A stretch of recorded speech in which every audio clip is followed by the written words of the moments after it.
Okay, everybody, thanks for coming and welcome to what's called the American Cause. And it's funded and sponsored by the James Madison Institute. I have the link on the screen, and it's a think tank in Tallahassee, Florida. Now, the American Cause, let me say a few things about it for those that might not be familiar with what this program is about. The purpose is to bring onto university campuses, our next one's going to be at FIU School of Law, a different perspective on public policy. And I started this several years ago. It's been going on. We go to different universities throughout the state. And we just try to give students an idea as to how to look at public policy. Because everybody admits that things are kind of messed up or confused in Washington, D.C. And the American Cause is to let people think about why that might be the case. And in this program, we use a book titled The American Cause. It was authored by Russell Kirk back in the 1950s. And he was commissioned by the U.S. Department of War, or the U.S. Defense Department, as it later became named, to write a book for veterans that were coming out of the Second World War and the Korean War. Because what they were finding out is that a lot of veterans who were making a lot of sacrifices didn't understand what they were fighting for or the principles behind the American system of government. And Russell Kirk has been writing about this for years. He's written many books. Probably the most famous is a book titled The Conservative Mind. And I think we just the other day had the 50th anniversary of its publication. And Kirk was writing about what makes America unique, what makes America, quote, exceptional. Now, something about Kirk, he's not your typical, quote, conservative, because many of the people with, quote, within the Republican Party ostracized Kirk later on because of his opposition to the Vietnam War. And he wrote prolifically about this, that the American cause or American exceptionalism is not to go to war for the sake of trying to rebuild societies or to establish democracies in foreign lands against their will. And the conservative mind was probably a watershed development among American intellectuals, because after the New Deal, everybody thought that conservatism was dead. Conservatism properly understood. What did Kirk want to preserve? The founding principles. And that's what this program's about.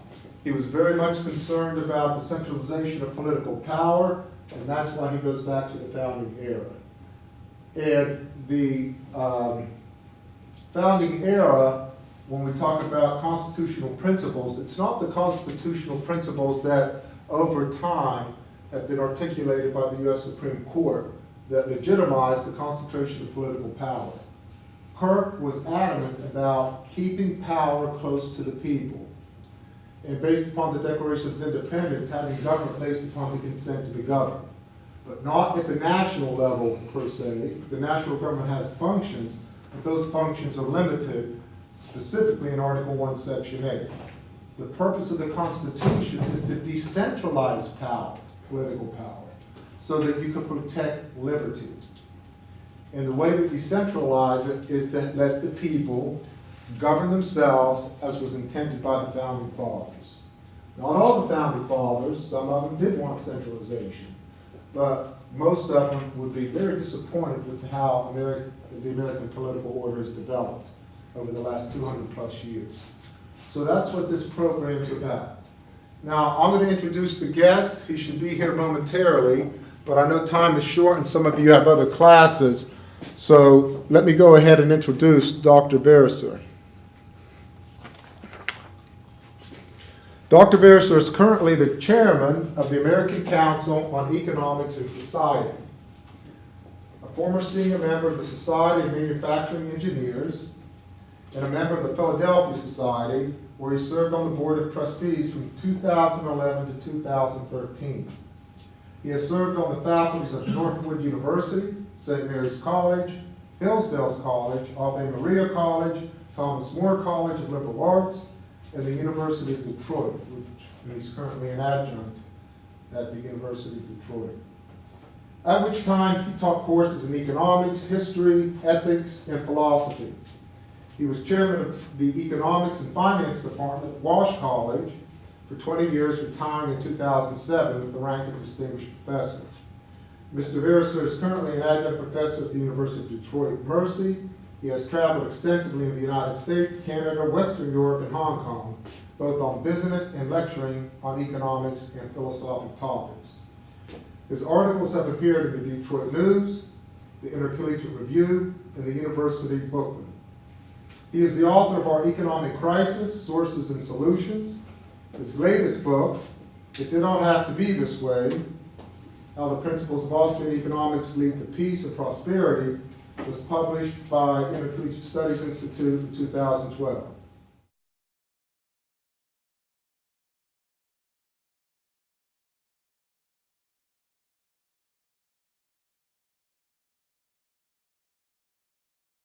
They wanted me to talk on the present economic conditions and what brought this about. In other words, what happened in 2007.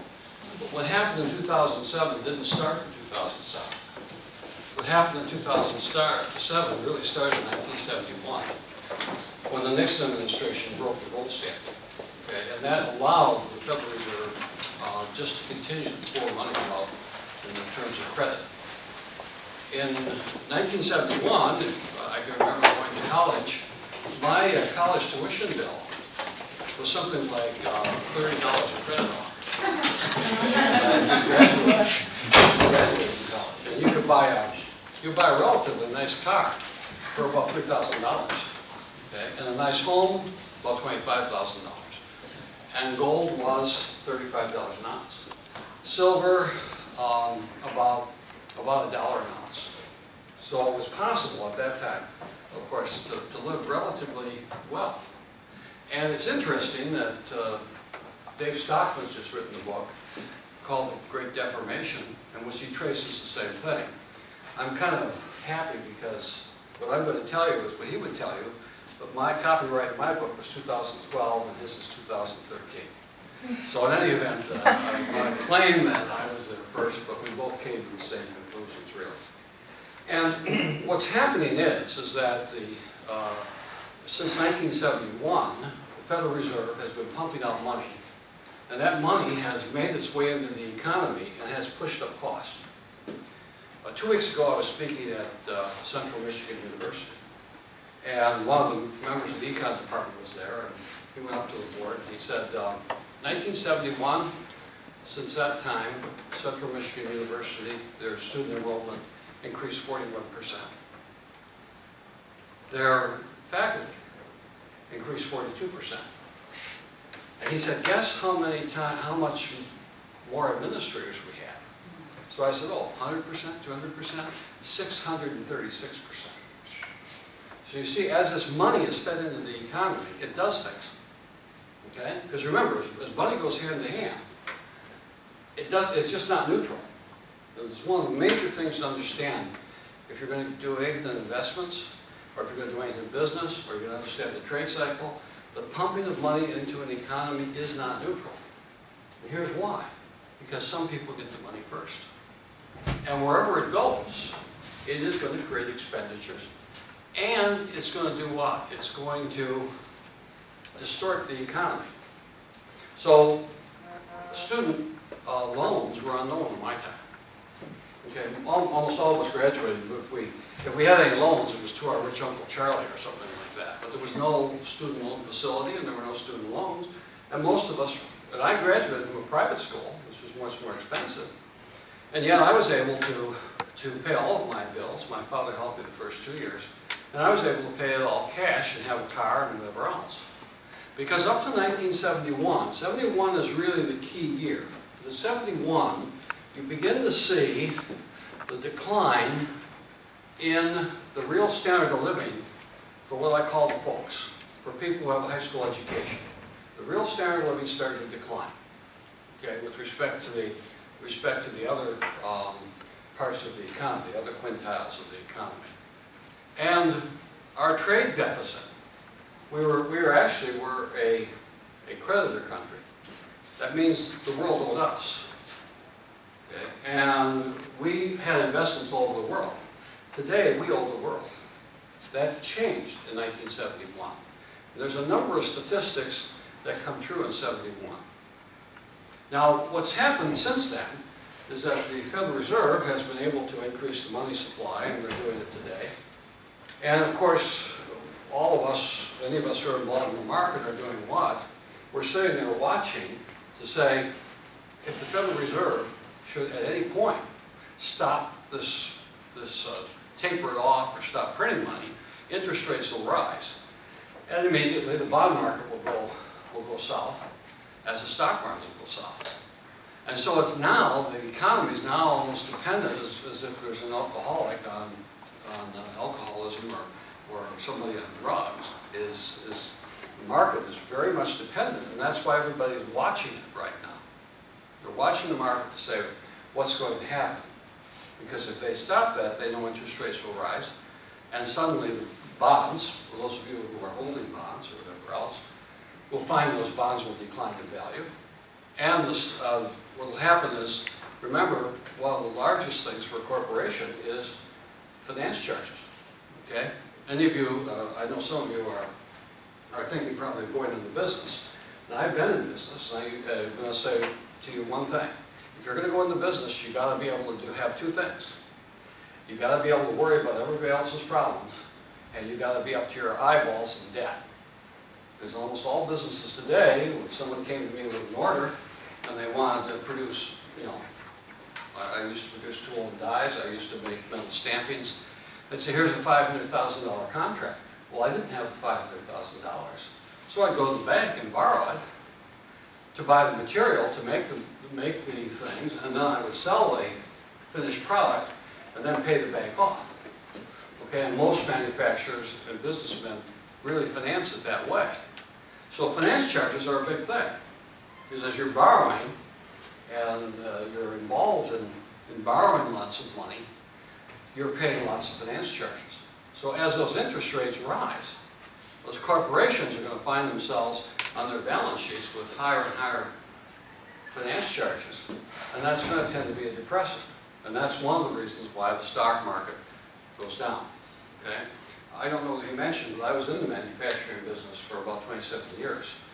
So in a lot of ways, I was sort of like that fellow who was the archaeologist. He was on the movies. Indiana Jones. Indiana Jones. I would be working at my company during the day and teaching young folks at night economics. So I was kind of like doing what I was actually preaching and practicing. Now, let's get into the present crisis, what really brought it about. The first thing, I don't really have any thing but chalk, but anyway, think of the word positivism. Okay, and starting with Isaac Newton, the concept was, remember when Newton came out, and Newton really was a compiler. And I would tell all of you folks, if you want to be great, compile all the stuff together and find commonality. Thomas Aquinas did that. Newton did that. Aristotle did that. And what they would do is they would find a number of things that are in common. And then they would write a comprehensive philosophy or comprehensive physics, and they would incorporate all this into a central theory, which is essentially what Newton did. And of course, Newtonian physics immediately was a tremendous success, because with the use of calculus and the use of mathematics, they could predict what the moon and the sun were going to do, eclipses, etc. Became very, very accurate. And everybody said, oh, this is the greatest thing, Now we have precise measurement. And if any of you have ever been to Monticello, Thomas Jefferson's estate, you'll find that he was a tremendous record keeper, because he was always doing measurement. And that's really what physical science is. It's measurement. And they said, well, this stuff works so well. Why doesn't it work in the social sciences? And so you had a whole school called the positivists who wanted to apply the mathematical method to the social sciences, particularly economics. Now, I come from the Austrian school, and we say, look, economics is not a physical science. It doesn't deal with material things. It's a science that deals with what? With human beings and the way human beings act. That's not measurable. And the other thing, you could argue, besides the fact that the nature of it was not measurable, because you're dealing with human beings who essentially have spiritual souls and free will. The second problem is that the economy is so complex that there's no equation that can adequately describe the economy. And if, remember, if one factor in an equation is wrong, the whole thing's wrong. Okay, so the more parts of that equation you have, the greater chances you're going to build chaos into the equation. And so what had happened is that there was a movement in Wall Street to hire physicists and mathematicians to use sophisticated statistical methods. And to use these statistical methods to eliminate what? Risk. Okay, so what they thought they could do is eliminate risk. I had a dean that I worked under. He's not there anymore, but I worked under him. And I was chairman of the Department of Economics and Finance. And I told my classes, my department, this stuff doesn't work, forget it. We got to have this, we got to have financial engineering. And okay, we have financial engineering. I said, what is it? He said, well, we're going to take this is 2005. We can take all these kind of dodgy mortgages and we can combine them all together. And by the use of sophisticated statistical methods, we can turn them into AAA rated bonds. Okay? Now notice, it's very important to get that AAA rating. And here's why. Because legally, all over the world, pension funds, government funds, all kinds of funds by law are required to do what? To invest in risk-free investments, to invest in AAA rated investments. And so the concept that they could do this, and then what did they do? They went to the rating agencies, Fitch's, okay, Standard & Poor's, and they said to them, rate us, okay? And here's all of our mathematical equations.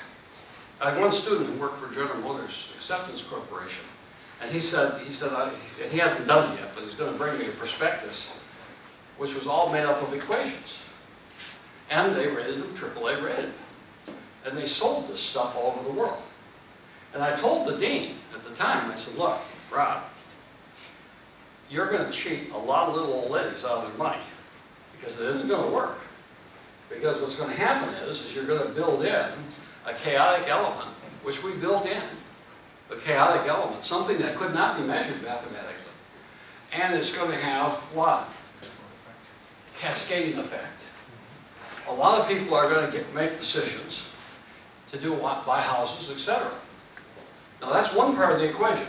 It's the mathematics. And there's a number of books been written. I think the best one is The Black Swan.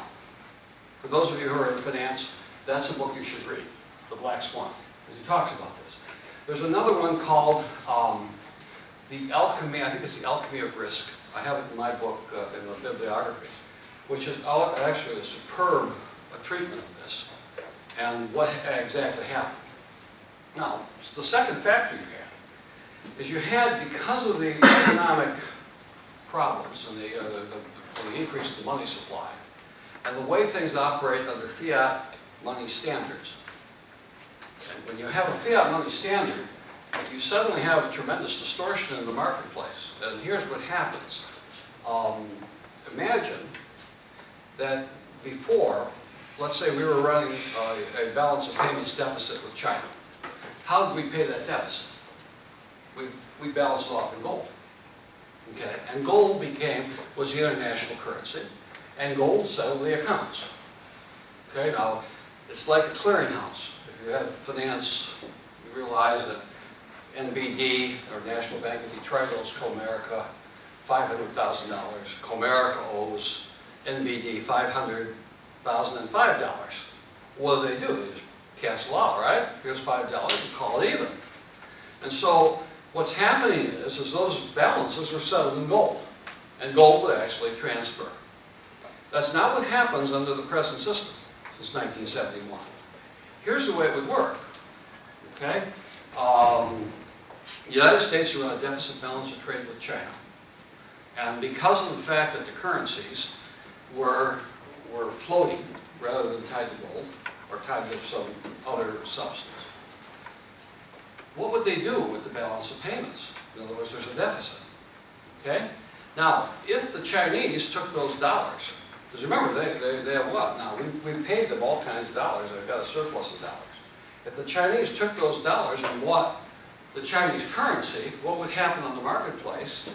There'd be a demand for Chinese currency. The value of the yuan in international markets would go up because of the demand that they're changing dollars in, right? The Chinese, all the goods and services in China would become more expensive. As it became more expensive, what would happen? Fewer people would buy Chinese stuff, and the balance of trade would balance, right? Because suddenly we wouldn't be buying as much from China. However, this is the way it works, and this is part of, in the way Greenspan explained it, this is part of this game. What they would do then is the Bank of China would intervene in the marketplace, would print up enough Chinese currency to bring the value of the currency back down. Okay, and they'd buy dollars. What would they do with the dollars? Because the dollars are reserve currency. They would put them into the Bank of China as reserves. But money just doesn't sit in the mattress, right? What does money do? The finance people say, hey, wait a minute, we've got all these dollars in the vault. Let's go buy American bonds. Let's go buy American CDs, because we got dollars. There'll still be reserves in our bank, so they'll have inflation in China, but it'll come back here, and what will happen as it comes back here? Well, you have inflation, because yeah, suddenly there'll be more dollars available. The interest rates in the United States will fall, and as the interest rates fall, suddenly everything that people want to borrow money for becomes what? Less expensive. Okay? So that's your second thing, is the fiat currency system. Not operating under gold, now operating under this fiat currency system sets this kind of mechanism up. It's almost like what you'd call a doomsday machine. Because the more you do that, the more you spend, the more what happens, the economy becomes more and more inflated in both places. So instead of gold transferring and tightening up one place versus another, this becomes a doomsday machine of inflation. I teach a lot of Chinese students at U of D, and I come into class and say, what's the major problem in China? All hands go up. Mr. Veryser, the major problem is inflation, because they're feeling inflation in China. They're firsthand witnesses. They're seeing it. Now, suddenly you've got the mathematicians coming in, and they're peddling, and there's all this money floating around, and they're peddling all these bonds. There's the rating agencies, and it's like if you were to pay me and say, Professor, you know, I've got to get an A on this exam, and you know, I'm paying your salary, and let's do a quid pro quo, right? In other words, the rating agencies are being paid to rate the people that are rating. So naturally, there's a moral hazard where the rating agencies are not going to be particularly objective. Why? Because they're being paid by the people that they're assessing. So now you've got the mathematicians, who are really, I call enablers. Enablers comes from Alcoholics Anonymous. Any of you who have been familiar with that know that if you have one drunk, there's not one drunk. There's a whole series of enablers around that drunk that is allowing that to happen. Okay? And so you have the mathematicians as enablers because they're the scientists. I mean, it's all here in the equation. And you have the inflation machine operating, called the Federal Reserve. Now, you add to that some of the foibles within the tax system. And one of the major foibles, which is responsible in a lot of ways for the destruction of my own hometown, Detroit. And that is, you can write off interest, but you can't write off rent. Okay? In other words, when you do your taxes, I get the taxes, okay? I can write off all the interest I pay on my condo in Florida and on my condo in Detroit, or near Detroit. I write it off. But if I can't write the rent off. So now, what happens? People say, well, look, I can write off my taxes, and I can write the property tax I pay on that off of my taxes. There's an impetus to do what? Buy a house. To own rather than to buy. So a lot of people now start making the decision, well, we want to own this stuff rather than buy it because we can write this off. Okay?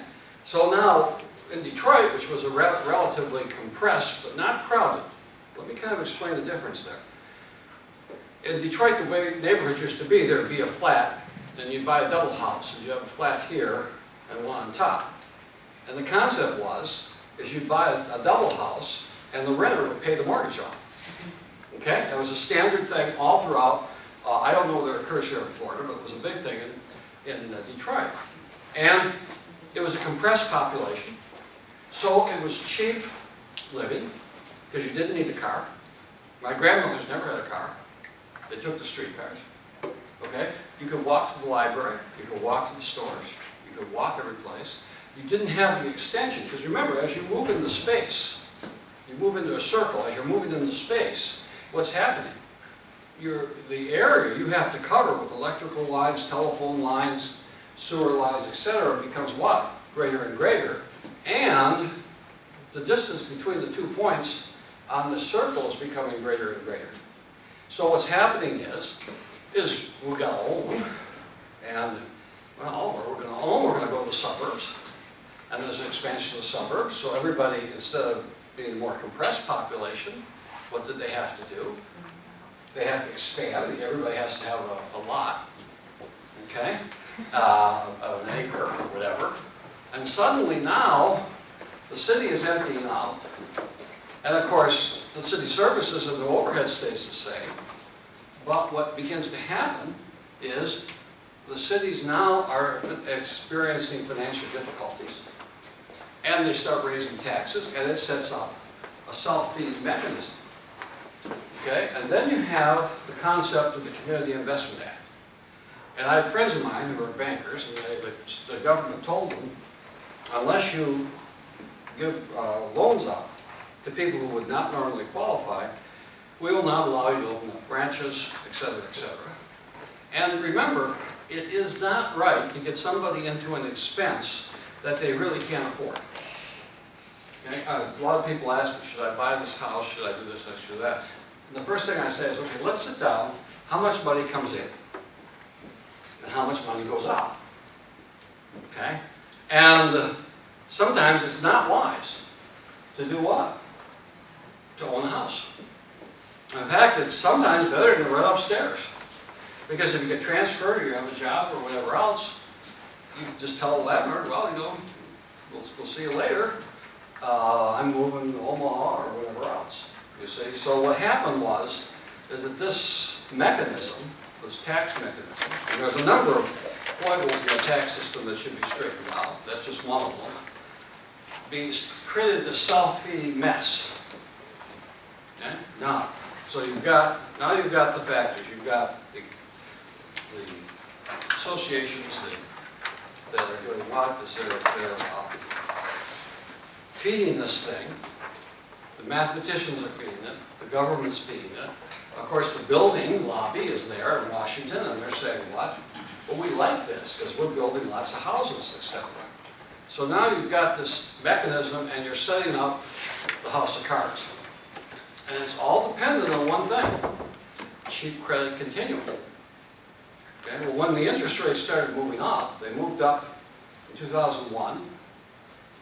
Okay? And what happened? The economy went into a recession, and they boosted again, they gave it a shove again, and went up to 2007. Short-term interest rates started moving up. And remember, the Fed follows the 30-day Treasury bill, 30 to 90-day Treasury bill. If you see what that interest rate does, it pretty much predicts what the Fed's going to do. The market is telling them, so the interest rate goes up. Now all these people are caught in these sort of sophisticated mortgages where you have variable interest rates and they have the sucker rate. Well, you come on in, you only pay 2% after 2 years, and then when it goes to market rates, well, suddenly 2% becomes what? 4, 5, 6, 7, 8%, and they can't afford the house. Now, anyone will tell you that a vacant building, okay, deteriorates very quickly. And I would suggest if you want to do a paper on it, call up your insurance agent and ask them, say, give them a hypothetical. If I had a building of such and such a size, located in such and such a place, and it's vacant, or it's full, what will the insurance rates be? They'll be double what I lived through. Okay? In other words, vacant buildings deteriorate, and foreclosed buildings deteriorate. And so you have a foreclosed house in the neighborhood. And what does it do to the value of all the houses in that area? Lowers those values. Those people are losing equity like crazy. And all of a sudden now you have the trap where people are leaving the houses, they can't afford the houses, they're bitter, and they're angry. Now, part of this has to do with the fact that banking is too big. And back in the Depression, he had the old-fashioned banker, and he knew his clients. Okay, I'm a big proponent of something called subsidiarity. Everything should be done at the lowest possible level, because the people at the lowest possible level, they know what's going on. Okay, it's Hayek's law, if you read Frederick Hayek. Hayek predicted that the Soviet Union's economy would come off the rails. And he said this: the bureaucrats at the top don't have the knowledge of what's going on at the level of folks. Now, in the Depression, a lot of the bankers, they would sit down with their client and say, okay, you can't pay. Well, what can you pay? Well, I can pay so much. Okay, just stay in the house. Okay? Now, the committee in Arizona someplace, and that's where the committee for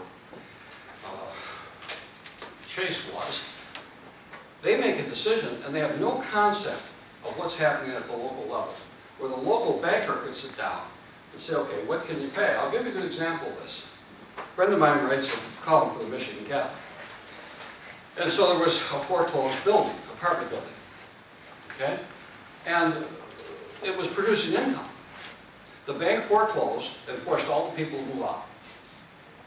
Well, wait a minute. You're going to have an empty building. You're going to be paying taxes on it, because when you foreclose, you own it. And all the people are going to move out. Why can't the people stay there, and at least you have an income stream? And the regulators and the people in Arizona at the committee, no, they all going to move out. This is the rule, you see. So the problem is you get the further you get up in these rules, the less reality there is. And if you read, I've been reading some of the works of Gorbachev. He admitted it. You know, he said we made all these wheels and we have tires to put out. And he talks about the mistakes that the Soviet planned economy made, because nobody really knew what was really going on at the level of reality. I call it the level of the folks, you see. So what's happening is, when you add all this together, you get an explosive mixture. And it's very interesting. I brought a copy, and you can see what's happening. It's here, of the Wall Street Journal. It was a very, very telling article. Now, Dave Stockman has made it even worse. But if you take a look at it, let's see if I got the front page here. It talks about what's been happening at the levels of wealth, okay? And the interesting thing, if I have the right one here,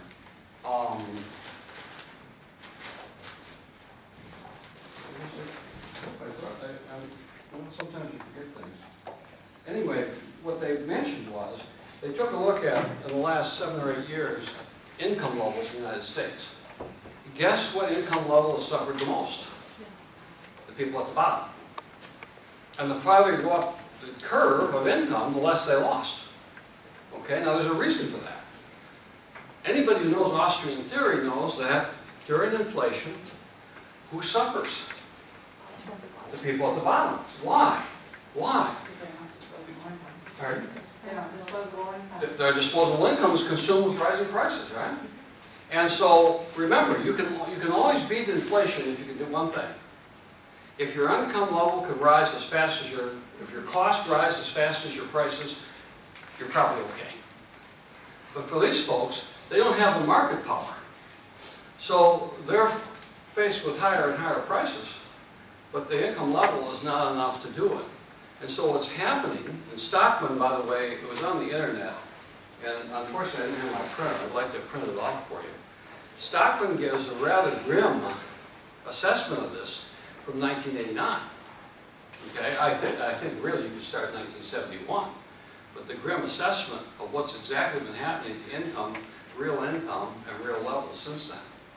So in a sense, we look at this thing and we say, okay, we have this enormous amount of mistaken government intervention. We have this mechanism in the international trade area, this fiat money mechanism, which is creating all kinds of problems. And this is a self-feeding mechanism that leads into it. Now added to that is an intense increase in regulation under almost every administration since 1989 on business. Business right now was estimated in the journal $1.75 trillion worth of regulations. That's not 1.75. Now I'll give you an example. I had to pay $25,000 property tax on one of my industrial buildings. Now that's not $25,000. To get that $25,000, I had to sell $100,000 of stampings.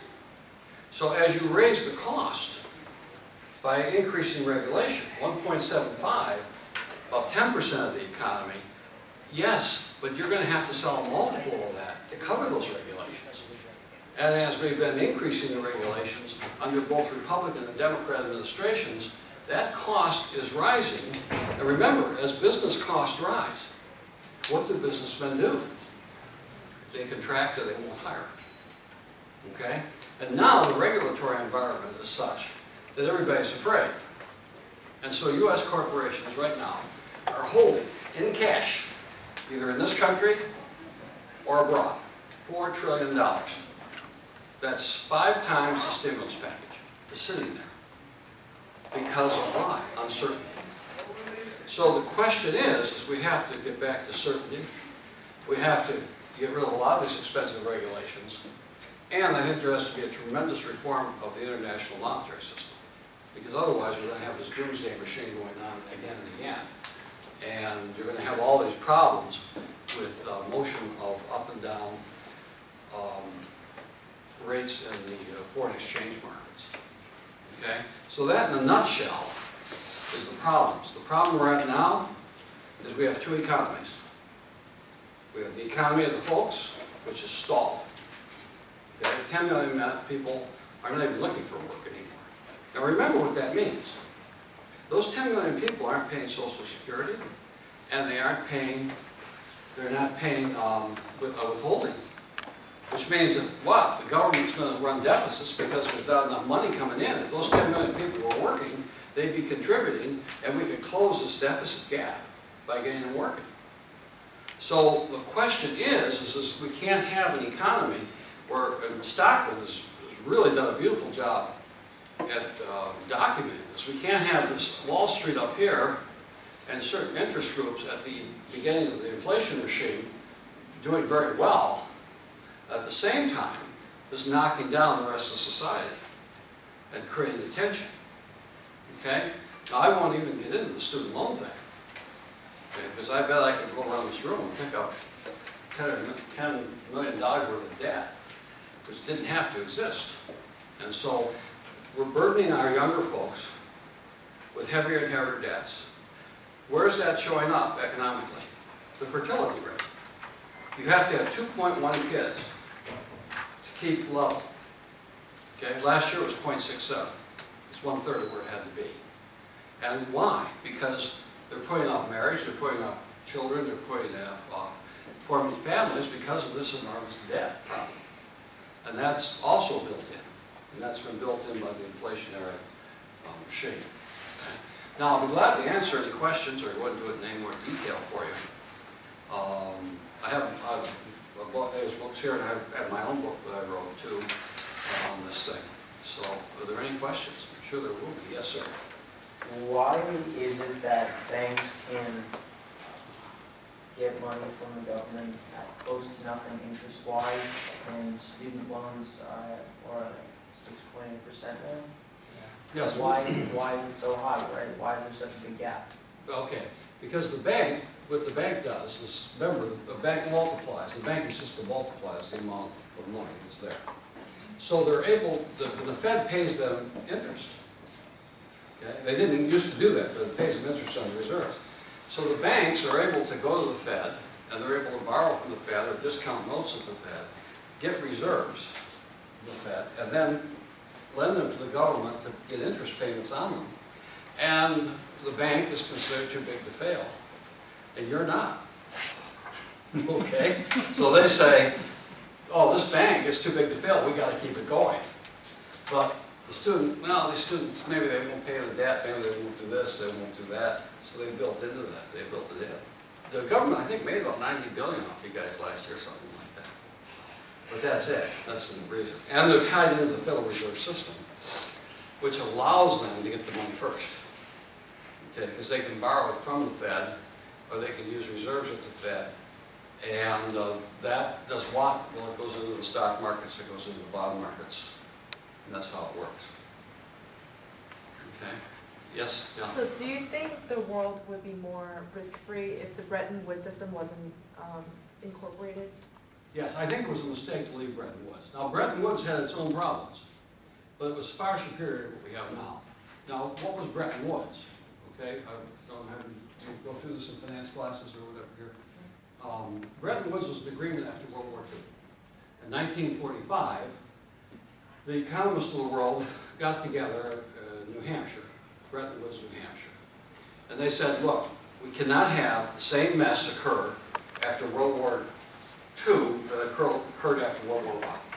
So we're not going to have any of this reparation stuff. We're not going to get into any of that business. What we're going to do is set up the economy. So they said, Keynes was an architect of it. Harry Dexter White was an architect of it. They said, okay, how do we do this? Well, number one is we want to restore some of the features of gold. What's one of the major features, benefits of gold? Stable exchange rates. You can't play games with your currency.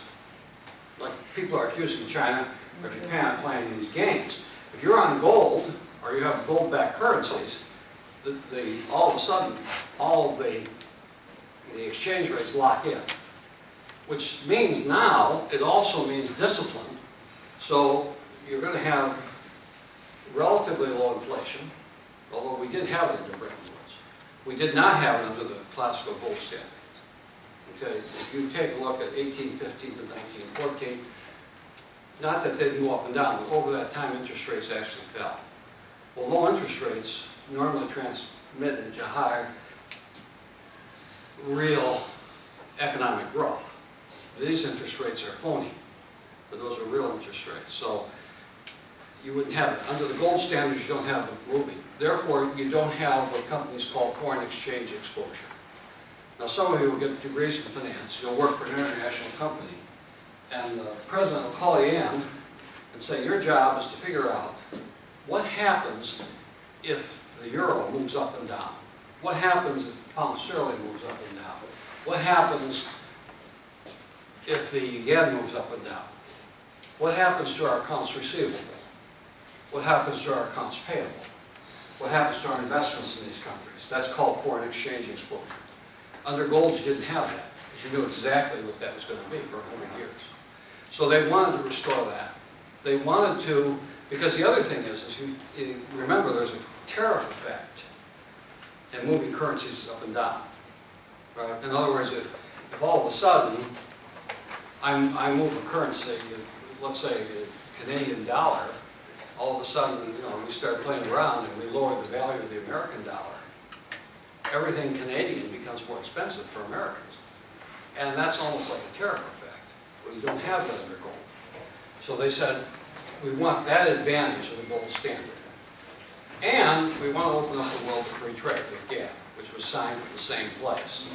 So they said, we're going to open up the world to free trade. And that really provided the prosperity for that years. Even today, it's still providing that prosperity, but we don't have Bretton Woods. Okay, but you didn't have these financial crises under Bretton Woods that we just had, and that was the advantage of it. Would I be in favor of returning to that? Yes, it would be superior to what we have now. Okay? So, oh, you had a question. Okay, there's a couple other people, so don't forget.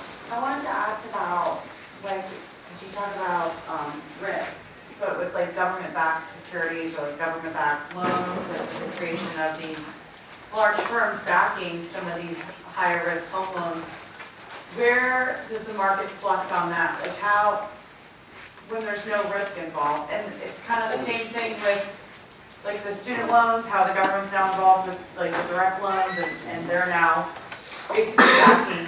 The loan. Yeah, I mean, where does that fit? Okay, there's no such thing as no risk. Okay. Now, here's the thing. If you buy a bond and it's at a fixed interest rate, you've got risk. Because if that bond fluctuates, if the interest rate fluctuates, that bond's going to fluctuate. Okay? I mean, the bond market right now is having some real problems because those interest rates are moving up and down and everybody's sweating what's going to happen to my principal. So even if you bought government bonds, and let's say you buy them at 3%, 30 years or 10 years, and the interest rate goes to 4 or 5, the market value of that goes down. Okay? The second thing is you always have the inflation risk, the purchasing power risk. Now with government, you don't have the default risk because they'll print the money and pay you. So, but you still have the other two risks involved, and that's part of the problem we're facing now. And that's why the Fed is sitting here saying, you know, it's almost like they're driving, and they got to stop, but they can't stop. Because unless they stop, suddenly they got a problem, because those interest rates go up. And, I mean, take a look at it. The Fed's got, what, $2 trillion worth of bonds, probably at 2%. Well, if interest rates go to 4, the value of that, those bonds, if they went to sell them, is half. So you could, a wild interest rate move to wipe out the Fed's reserves. So I mean, that's why they're there. It's almost like, you know, you're hugging this bear, or you're hugging this lion, and you can't let go. Right? Because you know the bear will eat you. Right? The lion will come consume you. So you're dancing around with this thing, and they're just saying, well, let's keep this dance going. And that's really what they're doing, because they know if they let it go, then the thing will appear. Okay, let's see, we have questions. I found your comments on financialization very interesting. And I'm just wondering, if I was coming from a historical materialist perspective, Sure, okay. what would the role of the widening of trade and the competition within the United States amongst workers in international environments play in that, and also connected to that, how would we see a general trend towards the courts interpreting shareholder value as opposed to stakeholder value as impacting the kind of crisis that you're talking about? Wow, that's a pretty good question. I'm not a historical materialist, so I'm coming at a different point. I'm a Thomist, and so we believe in the spiritual part of man and the whole thing. So I don't believe that man is a machine, or that this is all material, okay? I think in a sense there's been a description of the process. Austrian economists would look at it and say, we're seeing this as a problem with regards to the money supply and the inflation, and this is causing it. And I can give you a good example of that. When I was in business, okay, one of my chief costs was steel. And I was able to outcompete the Chinese until the Bush administration pushed up the price of steel significantly, that we couldn't pass it on. And that was one of the reasons it wiped out all the firms in Detroit. So remember, when you're dealing in trade and you're dealing in that, you're always saying what are the costs of your inputs and what are the income of your outputs, okay? So as you tighten up on trade, you're going to have that particular problem. The second thing is as you tighten up on trade, you can tighten up on either imports or exports. You tighten up on one or the other, all of a sudden now your companies who are exporting suddenly find that their exports contract. And if you go on the cost curve, they move up the cost curve, so now manufacturing becomes much more costly. And so you've got to be very, very careful in manipulating through tariffs and that kind of thing. It's interesting from a historical perspective, and I trace this back to 1700. There's been a tremendous increase in international trade. Okay, for every person alive in 1700, there's 8 people alive today. Okay, for every dollar of GDP, you can look it up in your computers because this is readily available. There's $100 today.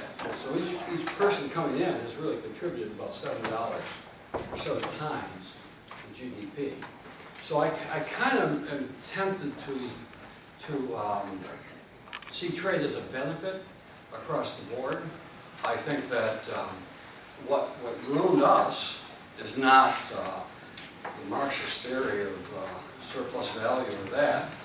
What really ruined Detroit was the fact that the regulations and the taxes and the internal thing was really what brought the thing to a halt. So in a sense, I know Lenin has this theory of imperialism when he's like, well, I haven't seen much practical application of it. Now, our economy is changing? Yes, economies are changing. What is America? America is an exporter of highly sophisticated things. Food. Food's not a simple thing. That's a skilled trade. Okay? Airplanes, skilled trade. Medicine, skilled. So the United States naturally is moving towards a situation where we're going to be the brains of the world. And so as we do that, there are going to be certain industries that are going to change, and you're not going to stop changing the economy. I don't see it happening. I know that's kind of going around the rosary bush to get the answer, but I mean, you know, I don't analyze the situation from that, you know, dialectical materialism. I mean, I just don't. I think there's something to it. I think Marx describes something to it, but I think the record of the rise in standard of living, and I mean, even with the decline, relative decline between the classes, everybody's living better now than they did in '71, mainly because of technology. I mean, I wish I was going to college now, not for the debt, but boy, I sure wish I had those computers you had. I used to sit up all night with a 2-finger thing like this, you see. And a lot of my friends, they have their girlfriends type. I wasn't that fortunate to convince mine to do that. But, I mean, the technology you guys have is phenomenal. And that's going to continue. Okay? Because remember, technology is like compound interest. Okay? Remember, I tell all my students, if you save 10% of your salary, by the time you're about 55, you will be financially independent. Because why? The savings will compound and compound and compound, right? Because what happens is the interest today becomes the principal tomorrow, and you build on that and build on that. Technology is the same way. Because remember, every single invention opens up options for more inventions. Okay? I mean, just think of what the laser, the discovery of the laser has done. I mean, nobody thought it'd be doing surgery, right? But it is now. It's a big part of medicine. So, as the technosphere, which I call it, is expanding, it's going to expand more. Because every invention, there's more inventions to be made. So you're moving into almost, I would say infinite, but you're moving into space, and as knowledge increases, what's happening? It's increasing like this. So by the cube, you can say by the cube, it's increasing. So in a sense, I think one of the things that overcomes that is, and this is where my argument would be with the Marxists, is what allows that to happen is the spiritual nature of the human intellect. Is that it's the human intellect that is able to discover things that materialism can't explain. Inventions come, anybody who's been in that field knows, all of a sudden, somebody looks at it and says, hey, you know, that'll apply here, that'll apply here, that'll apply here. And so the nature of the human mind, the intellectual nature, and I would call spiritual nature, allows this to happen. And so that's why I think the real oomph, the real motive power in the economy comes from. Okay? Good book written on it, if you're interested.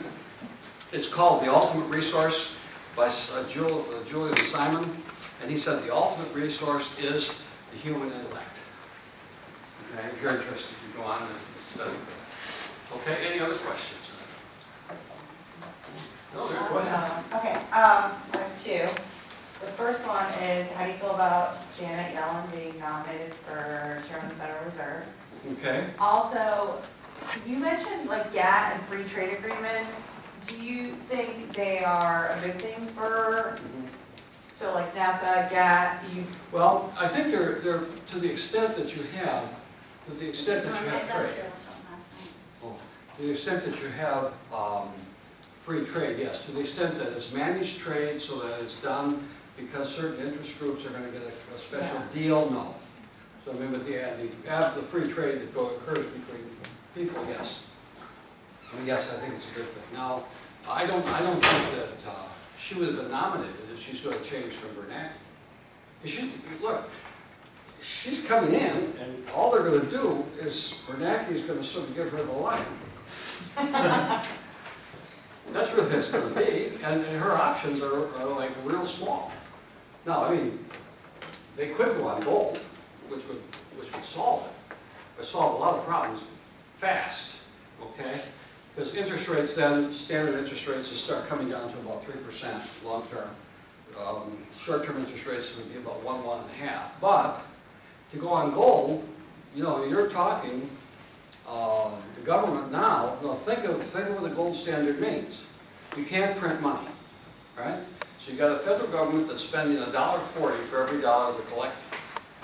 Okay, now they got to go out and borrow that 40 cents. That means they got to go into the capital markets and they got to borrow that money.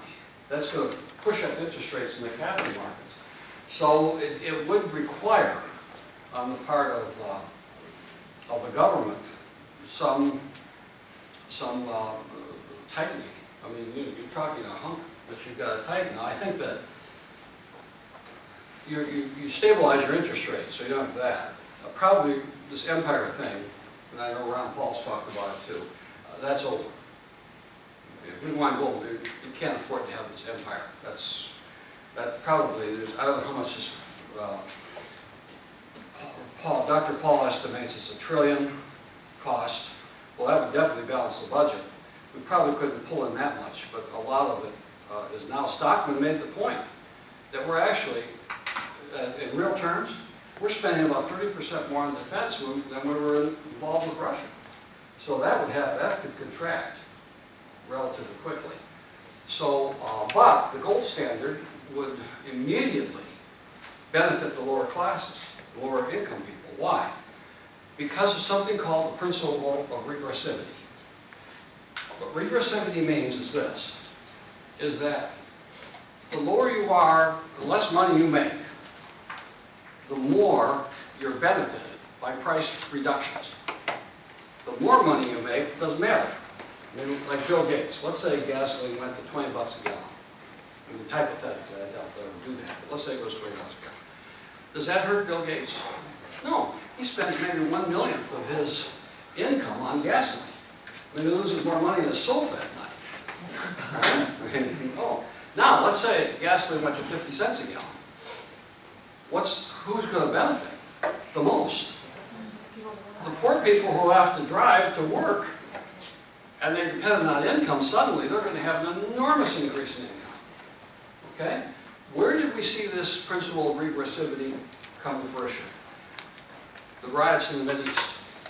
I get to know a lot of my students, and especially, I love, because what they tell me what's going on. So when the Mideast goes out, I call up Steve Malzahn, and he's from Lebanon. He speaks French, Arabic, and English. And I say, what happened in Egypt? He said, Professor, those are food riots. Because 50% to 60% of the average person in Egypt, they're paying that for their food. When the United States got into this ethanol thing, what did it do in the corn market? It took 40% of the corn market off the market.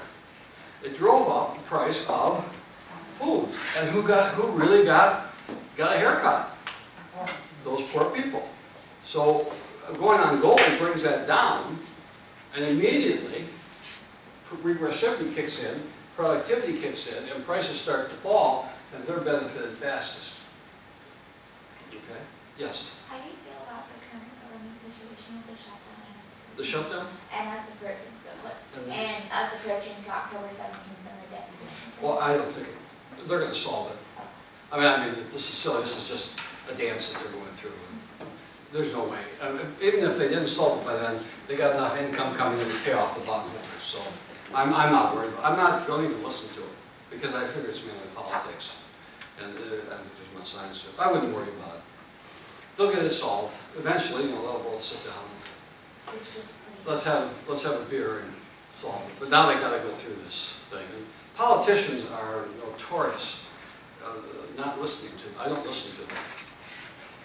Okay, and the reason is because what they'll say one day, they deny the next, and if they're in power, if they're not in power, and, so I'm not worried about it. Okay.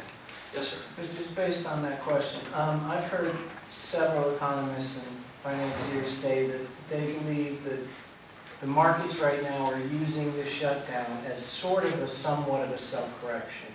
Not as much as it's needed, but they said they think the markets right now are attempting to sort of self-correct themselves, especially with all the quantitative easing going on. Yeah, I agree. Would you buy that? Yeah, I bought it. In fact, today I went in, because I expect they're going to solve this. I expect there to be a lick up. Okay, so I went in, I didn't buy a lot, but I went and bought some stuff today, expecting it's going to go up. Now, maybe I'll lose some money, I'll have to walk home, but I'll sell my car, or whatever. But I think it's absolutely, the market is, I think, in a lot of ways, there's been indications that it's really too high for what it should be. This could be a correction on that. So I agree with them. I think that there's a good deal of truth in that. Anything else? Oh, yeah, yes, sir. I know the Fed was supposed to pull back a little bit recently on how much money they were putting into the economy, and everyone said that they were going to do that, and then they didn't. What do you think that's going to do to the economy within, say, like the next year or something like that? Do you think anything will? Well, there's a certain point of diminishing returns, okay? Because remember, where does the employment occur? The employment occurs in small businesses. Okay, 65% of people get hired are going to get hired in small business. And the small business is especially important in hiring high school graduates or people who didn't even graduate from high school. Here's why. They don't have this big bureaucracy, okay, where they got what do they call it, the Human Relations Office, the Human Affairs Office, and they got to have all this bureaucratic thing. Okay, I was in business, I know. A person comes in and they can do the job. Oh, well, you went to the 11th grade, well, you can do the job, fine. The small businessman will hire because he doesn't have the bureaucracy to do it. They deal with 65%.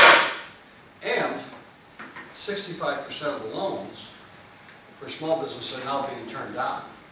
So banks are not really lending to small business, and that's one of our major problems. And so I think that that mechanism has to start. The fact that the investment in small business, and that mechanism has to start. And that will help a lot, because let's face it, a lot of fellows coming out of high school are really not interested in going to college. And what Detroit was a massive school. I mean, a lot of people say, oh, you had the automotive industry. Yeah, but what was that? You had all these little, what we call ally shops. Tool and die, pattern makers, millwrights, everything else. So these little companies would employ a lot of people. what would they give them? They give them a skill, okay? In our company, I'll give you an example of that, because I work directly with it. We had 3 fellows that came in. They wanted to be tool and die makers. And our company, my brother got it certified to give the journeyman's card. Now that journeyman's card, I mean, journeyman electrician, journeyman tool and die maker, okay. So they started out in ways, they worked their way up. When they graduated, their salary was $60,000, that was 10 years ago, was $60,000. Now where did they get that? They picked up that skill in all these little shops. And I told the General Motors guy, I said, look, the health of this city depends upon the health of all those little businesses that you don't see, that are training all these generations of people to come up. And they're going to learn a lot more than they're going to learn in the Big Three. Because in the Big Three, you're trained to do one thing. When you're in an alley shop, you got to know everything. You got to know everything. So these guys were the master mechanics that built Detroit. Okay? And that's why it's important, it's vitally important, to get that small business, the medium-sized business thing fired up again and going. And that's why I would be for an enormous deregulation. To get that fired up to get it going. Okay, anything else? Oh, yes, sir. What's the real number of the cost of the buyout of GM? Oh, boy, I don't know. I don't know. I mean, Well, no, I would hate to. the reason I ask that question is you hear some people say that it didn't cost anything. And Well, you couldn't tell the former stockholders and the bondholders that. Exactly, because I mean, the they got bondholders did that. a real haircut. Yeah. General Motors is a company that had a wonderful business plan, and it was based on subsidiarity. It was based on the lowest possible, because I dealt with General Motors, okay? And I remember, I would go in, and I could go to the buyer, and I'd say, we have this idea, and we think we can save some money, and you get a little bit to share, we'll share a little bit, and et cetera. He'd go down to the engineer take a look at it, yeah, I think that'll work, sign off, and it'd be done. When I sold my company in 2005, we had $250,000 worth of cost savings that was bottled up in the bureaucracies and committees of these companies.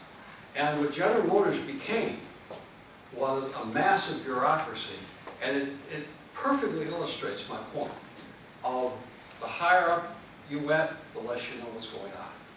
Because they had broken down that entire system of knowledge that was at the lower levels. And so I blame a lot of that. I mean, a lot of the internal problems on General Motors for that reason. The other thing is thank God for the Japanese, okay? Because we built junk. Frankly, you wouldn't want to buy a car made in the 70s. They'd rust out, you'd be lucky to get 60, 70,000 miles on it. When the Japanese came in, now suddenly, the quality of cars has improved enormously. I mean, I have a Lincoln, it's got 187,000 miles on it. They tell me I can get it for 400,000. Okay, and it's probably true. I mean, I can't tell you if I took the same repairs at the same mileage, well, it wouldn't exist at that mileage, those little cars. But it was the competition between the Japanese and the Americans that made the American automobile industry produce really superior cars. Okay, really superior cars. So, in a sense, now, what was the cost of General Motors? Well, I think the problem with General Motors is that they didn't know what their costs were. They didn't know how to handle the unions. When you have loose monetary policy, the unions are always fighting to do what? To reap enough money to overcome the inflation. So you have artificial air built in union contracts. Because they're saying, in 3 years, what's the inflation rate going to be? So they're always aiming towards that inflation rate. But I don't know what the cost's been. General Motors, I don't think is out of the woods. I don't think they're out of the woods. I haven't been involved in the automotive thing for, well, I guess it's been about 8 years. But I could see where it was going, and it was time to... I'm guessing you would have favored bankruptcy. Pardon me? You would have favored bankruptcy. I would, well, if I had stayed in, I'd have been bankrupt, because there's no way you could handle it. And I could see that coming. And I'll have to tell you, There's a time to hold them and there's a time to fold them. And when you're in a game that's going against you, get out. Okay, get out. Yes, miss? With the present situation of the U.S. economy, will it be wise and beneficial for the U.S. to address China's manipulation of money to Okay. increase productivity? Okay, with the let me see if I got this, I don't hear very well. With the present situation of the U.S. economy, would it be, Beneficial and wise for the U.S. to address China's manipulation of money? well, to manipulate the money? Yeah. Well, here's the danger you've got. You can manipulate the money and you can stimulate maybe some internal production, okay, because costs are cheaper. So your exports go up. But also, all the cost of your imports go up too. So all of a sudden now, oil's gonna cost more, steel's gonna cost more, anything you import is gonna cost more. So you're kind of here. And so if you import a lot of things, especially a lot of raw material, it may not help at all. And we do a lot of importing now. So I would doubt it. It hasn't really helped that much. There's been some beneficial effect, but it hasn't done anything for the unemployment rate at all. I mean, nothing really, especially at the levels where it has to be. I don't see any effect that it's done. This will have to be the last question. Last question. Okay, my question is, during the bailout time, Yeah. why didn't the government put an emphasis on the banks to issue loans to small business as a result to bring down the unemployment both in 2007? Because the way a loan is made is the bank is interested in one thing, being paid back. So the businessman comes in with a balance sheet or projection. And at that time, the government has all these failing, a lot of these builders and that are failing. And so they say, well, you know, if we push people into making these loans that are risky, it just exacerbates the problem. So it was really the underlying cost structure of the small businessmen that did not allow that, because they saw all the costs going up, and they couldn't, they saw the sales going down, they said, well, we can't do it. Now, I think, you probably could have it. See, what's happening, and this gentleman asked me the question, is that banks are now being paid for keeping reserves at the Fed. So they're getting, say, 2% or whatever else, risk-free, rather than putting it into a business that might fail. They're naturally going to go there. Anything else? Okay, well, if any of you are in, I guess we've got books here. If you guys have these, we book could that raffle one of Dr. Veryser's books, just bring it here Raffle after on, the. it didn't have to be this way. Thank you, Professor.